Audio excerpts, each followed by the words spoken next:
Hi guys, bigyan namin tayo na bagong hero. Ito yung dalawang combo ni Aldous pati ni Badang. Pag pinagsama, Aldang! Grabe naman yung SS ni Aldang, nananapakit, wala pang kalaban.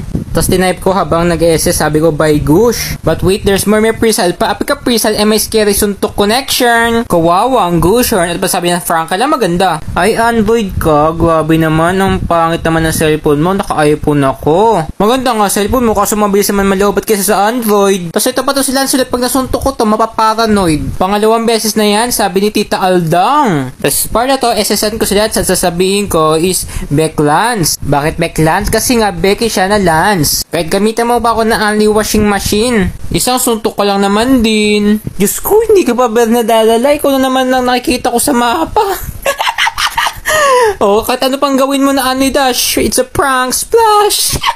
Siguro ang kakaption ko sa video, si Aldang, tinaget lock si Beck Lance kasi meron silang bad romance. A chewing, loving, and a chewing game, making it a bad romance. Oh, Diyos ko! At ayun guys, nanalo si Aldang. Sayang, di pa ako nag-pick up sa Winter Transient Connection. Okay lang, yatas MVP pa rin ako dyan.